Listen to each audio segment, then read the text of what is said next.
2048. Let's be honest, if you don't already know what this game is, you probably wouldn't have clicked on this video. It's not like a 4-digit number can compete with modern 2-digit ones.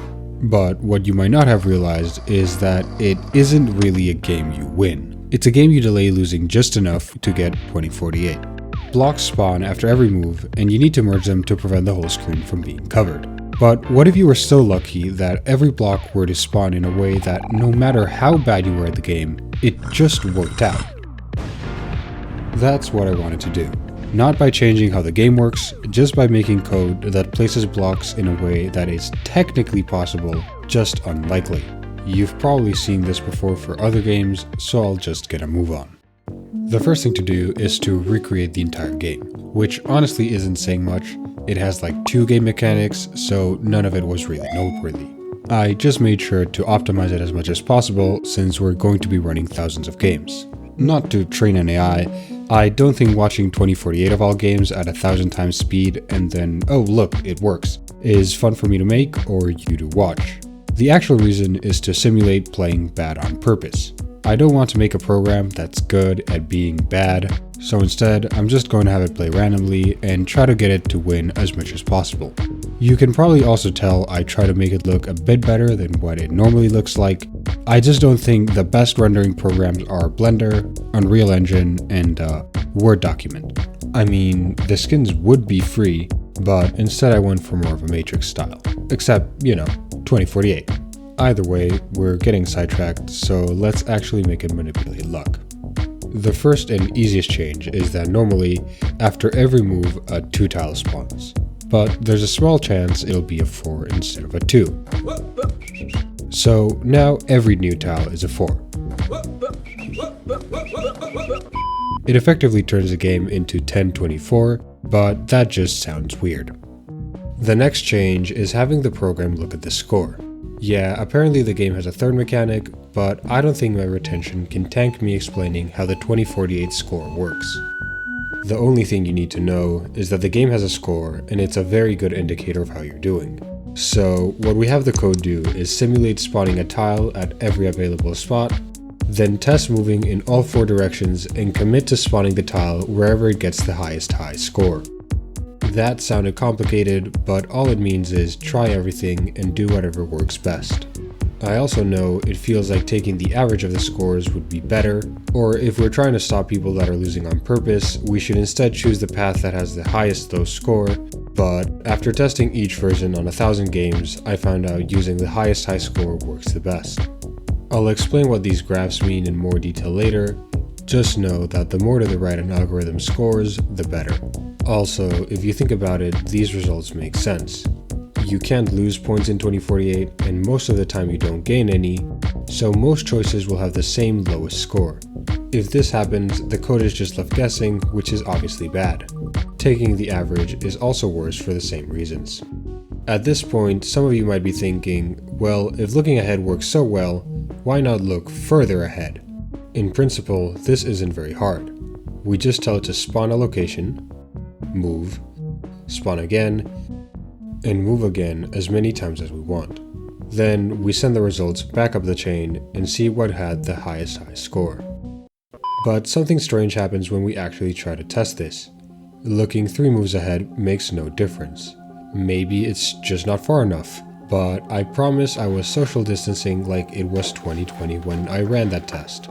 What I meant to say was I reran the test looking 10 moves ahead, and now it performs worse.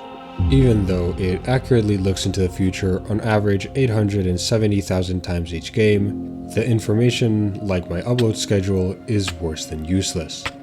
But again, if you think about it hard enough, it does make sense. 2048 is remarkably simple. Unlike chess, for example, you can't force anything to happen long term. You can just sway the odds. So even though the program knows what can happen, not knowing what exactly will just leads everything to blur. And the more data, the less clear everything gets. So instead of quantity, what we need is diversity. If hearing that word bothers you because you keep telling yourself diversity quotas are the reason you're unemployed, don't worry. No one else in this audience is any different. You're also going to relate to the next optimization because next is the Blob algorithm. Unlike the previous algorithms that were based around built-in game mechanics, now we're going to implement our own metrics. Specifically, we're going to try to spawn in a way that forces the player to follow 2048 strategy, which, yes, is a thing. 2048 strategy is based around keeping the biggest tiles together and trying to keep them in a corner.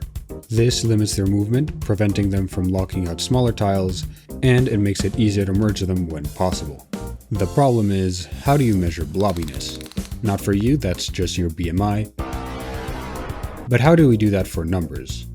It's actually pretty simple. First, we find the biggest tile, center this new variable on it, and then multiply everything. Which basically means see the tiles next to the big one, add those to our blobbiness value. See those ones far away? They're turning us into meat patties instead of meatballs. We don't like that. Subtract them from our blobbiness.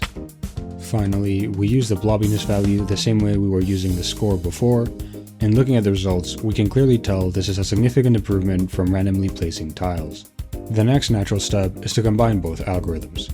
The only tricky part about this is figuring out how much influence each one should have.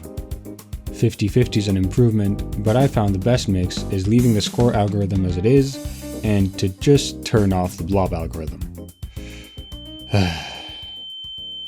Maybe instead we should have used the corner algorithm.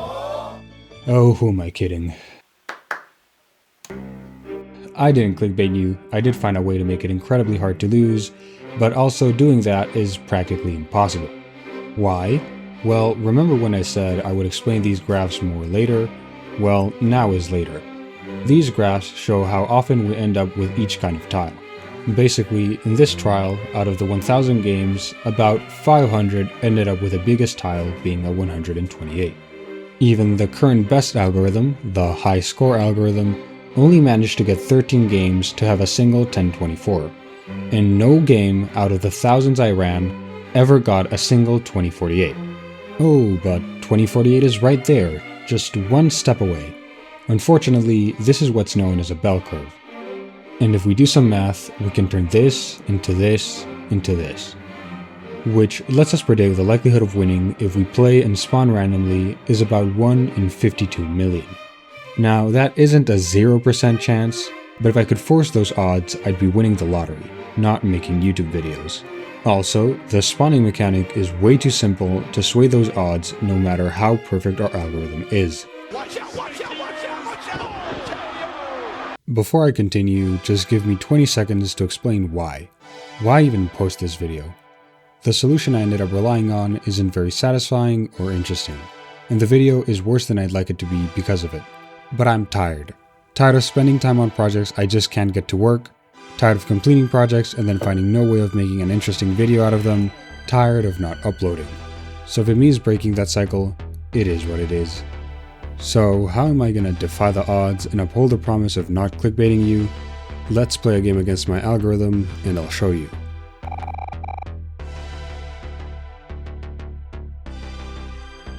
Wow, you're not very good at this game, huh? I guess it doesn't really matter, right? Oh, don't worry about that. The system that ended up working had to be very complicated, so it just has to buffer sometimes.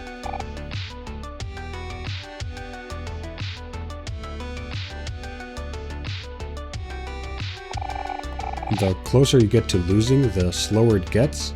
That's strange. It's probably just trying to figure out how to fix your mistakes. It looks like it fully froze at this point. Well, I said it before. 2048 isn't a game you win. It's a game you delay losing. It's a dirty move, but you will technically never lose this way. Sorry for ending like this, but thanks for watching.